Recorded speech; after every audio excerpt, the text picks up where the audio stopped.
স্বল্প দূরত্বের চলাচলে রাজধানীবাসীর প্রয়োজন রিকশা।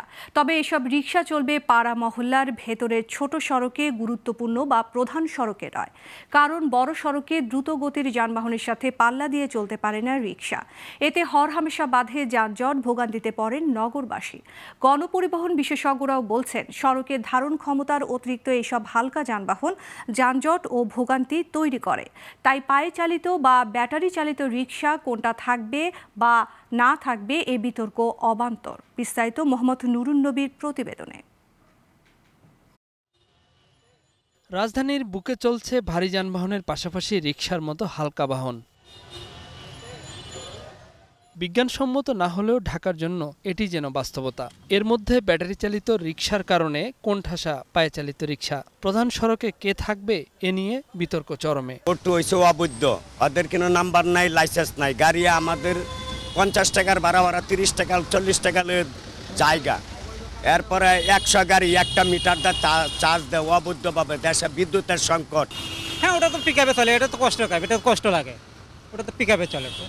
মোটর রিক্সা চলতে পারবে না বা অবৈধ, এই কথাটা যদি অবৈধ হয়, ওরা এই মালটা ইম্পোর্ট করেন কেন? কি জন্য ইম্পোর্ট করলেন? দেশে বিদ্যুতের উৎপাদন না বাড়িয়ে উল্টো ব্যাটারি চালিত অটোরিকশার আমদানির অনুমতি এই সংকটকে ঘনীভূত করেছে। প্রায় লাখ টাকার এক একটি রিকশা এখন শহরের রাস্তায় গলার কাটা।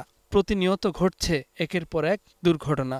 সরকারে দিলে হয়তো ব্যাটারি দোকান, পায়ের রিক্সা দোকান। আমরা তো পায়ের ড্রাইভার, আমরা কিন্তু কিন্তু এমনি না। অটো রিক্সা দেখলে গেলে পায়ের রিক্সা চলতে যায় না, পায়ের রিক্সা থেকে নামিয়ে যায়। মহল্লার ভেতর আগে চলছে, ওইটা ভালো আছে।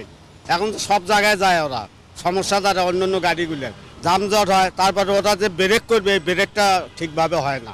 রাজধানীতে যানবাহনের ধরন বুঝে লেন ব্যবস্থা সেনানিবাসের বাইরে যেহেতু নেই, তাই প্রধান সড়কে যান্ত্রিক যান ছাড়া অন্য কিছু ঠাঁই না দেবার প্রস্তাব গণপরিবহন বিশেষজ্ঞদের। ব্যাটারি চালিত রিকশা ঢালাওভাবে অনুমোদন করে দিয়েছেন, যেখানে কোর্টের এমবার্গো আছে, সরকারের নিজের এমবার্গো আছে। সো সর্বোচ্চ ব্যক্তি হঠাৎ করে বলে ফেলেছেন সব জায়গায় চলবে। এটা সুবিবেচনা প্রসূত হয় নাই, কারণ ঢাকায় এমনিই কিন্তু কোনো ধীর গতির যান থাকার কথা না। প্রধান সড়কে তারা শাখা সড়কে সেবাটা দেওয়ার কথা। বিশৃঙ্খল না রেখে গুলশান, বনানী, বারিধারার মতো সোসাইটি ভিত্তিক রিকশা ব্যবস্থাপনার পরামর্শ এই পরিবহন বিশেষজ্ঞের। বিশেষ করে শহরের ভিতরে ধীর গতির যান থাকারই কথা না, কারণ তারা রাস্তার প্রোডাক্টিভিটিটাকে কমিয়ে দেয় এবং দুর্ঘটনার কারণ হয়।